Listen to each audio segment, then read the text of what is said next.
ಕೆಲಸವನ್ನ ಮಾಡಿದವರು ಪೂಜಾ ಧರ್ಮಸ್ಥಳದ ವೀರೇಂದ್ರ.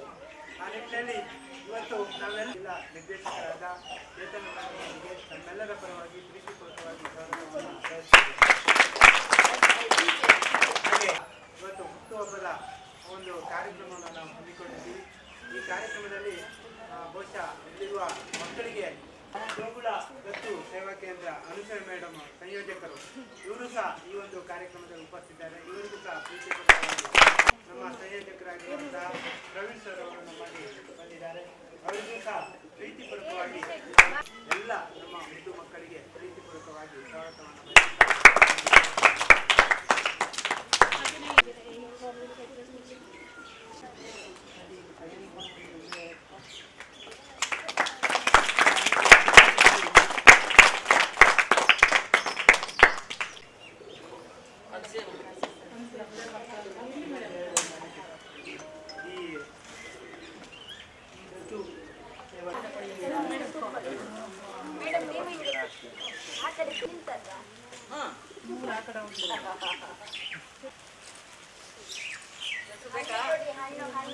ನೀವೀಗ ಕೊಡಿ ಮೇಡಮ್.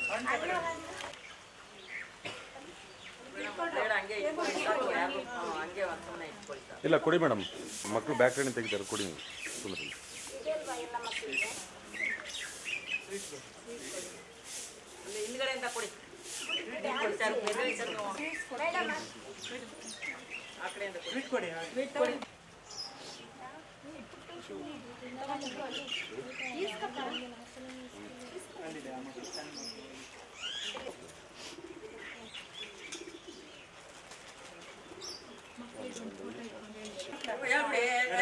ಧರ್ಮಸ್ಥಳದ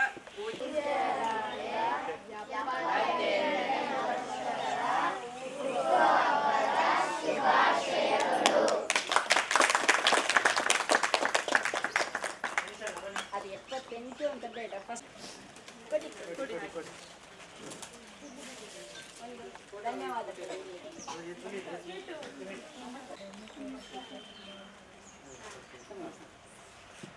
ಹೇಳಿ ಮಕ್ಕಳ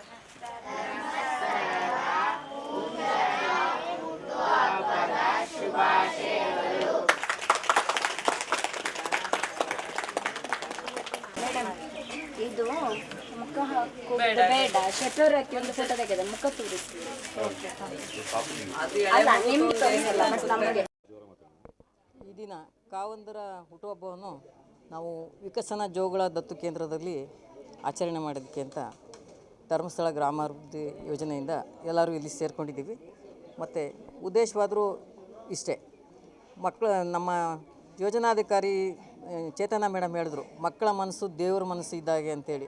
ಹಾಗೆ ನಡೆದಾಡುವ ದೇವರು ಧರ್ಮಸ್ಥಳದ ಹೆಗಡೆಯವರು ಒಂದು ಕಡೆ ಆದರೆ ಮಕ್ಕಳು ಮನಸ್ಸು ದೇವರು ಇದ್ದಂತೆ ಅಂತ ಹೇಳಿದ್ರು. ಅದೇ ರೀತಿ ಆ ದೇವ್ರಿಗೆ ಈ ದೇವ್ರ ಮಕ್ಕಳಿಂದ ಒಂದು ಶುಭಾಶಯಗಳನ್ನು ಹೇಳ್ಸೋಣ ಅಂತ ಅನ್ನೋ ಒಂದು ನಿಟ್ಟಿನಲ್ಲಿ ಈ ದಿನ ಮಕ್ಕಳಿಗೆ ಒಂದು ಸಹಾಯ ಅಥವಾ ಅವರ ಒಟ್ಟಿಗೆ ಸಂತೋಷ ಪಡುವಂಥದ್ದು, ಖುಷಿ ಪಡುವಂಥ ವಿಚಾರ ಅಂತ ಇಟ್ಕೊಂಡು ಇಲ್ಲಿ ಆಚರಣೆ ಮಾಡ್ತಾಯಿದ್ದೀವಿ. ಧರ್ಮಸ್ಥಳದ ಬಗ್ಗೆ ಹೇಳಬೇಕು ಅಂತಂದರೆ, ಒಂದು ನಮಗೆ ಧರ್ಮದ ಬಗ್ಗೆ ಅಥವಾ ಭಕ್ತಿ ಶ್ರದ್ಧೆ ಎಲ್ಲವೂ ನಮ್ಮ ಇನ್ನೊಂದು ನಡೆದಾಡುವ ದೇವರು ಅಂತ ಹೇಳ್ತೀವಿ. ಇಡೀ ಕರ್ನಾಟಕ ರಾಜ್ಯವೇ ಒಪ್ಪುವಂಥ ಮೆಚ್ಚುವಂಥ ಕಾರ್ಯ ಯೋಜನೆಗಳನ್ನ ಹಾಕಿರುವಂಥದ್ದು ಒಂದು ಏಕೈಕ ಒಂದು ಸಂಸ್ಥೆ ಅಂತಂದರೆ ಧರ್ಮಸ್ಥಳದ ಗ್ರಾಮಾಭಿವೃದ್ಧಿ ಯೋಜನೆ. ಈ ದಿನ ಮಹಿಳೆಯರು ಸ್ವಾವಲಂಬಿಗಳಾಗಲು ಮತ್ತು ನಮ್ಮ ಏನು ಭಾರತ ವಿಕಸನಗೊಳ್ಳಲು ಅಥವಾ ನಮ್ಮ ಮಂಡ್ಯ ಜಿಲ್ಲೆ ಅಭಿವೃದ್ಧಿ ಬಗ್ಗೆ ಮಾತಾಡಬೇಕು ಅಂತಂದರೆ ಭಾಳಷ್ಟು ಮಂದಿ ಸ್ವಾವಲಂಬಿಗಳಾಗಿದ್ದಾರೆ. ಯಾವುದೇ ಕ್ಷೇತ್ರದಲ್ಲಿ ಯಾರಿಗೆ ತೊಂದರೆ ಇದೆ ಅಂತ ಹೇಳಿದ್ರು ಅಲ್ಲಿ ಸಹಾಯ ಹಸ್ತ ನೀಡೋದಕ್ಕೆ ಧರ್ಮಸ್ಥಳದ ಗ್ರಾಮಾಭಿವೃದ್ಧಿ ಯೋಜನೆ ಇದೆ. ಅಂಥ ಯೋಜನೆಗಳನ್ನು ರೂಪಿಸಿ ಎಲ್ಲರಿಗೂ ಅಭಿವೃದ್ಧಿಯ ಪಥದತ್ತ ಕೊಂಡೊಯ್ತಿರುವಂಥ ಧರ್ಮಸ್ಥಳದ ವೀರೇಂದ್ರ ಹೆಗ್ಡೆ ಅವರಿಗೆ ಹುಟ್ಟುಹಬ್ಬದ ಶುಭಾಶಯಗಳನ್ನು ಈ ಸಮಯದಲ್ಲಿ ಕೋರೋದಕ್ಕೆ ಇಷ್ಟಪಡ್ತೀನಿ.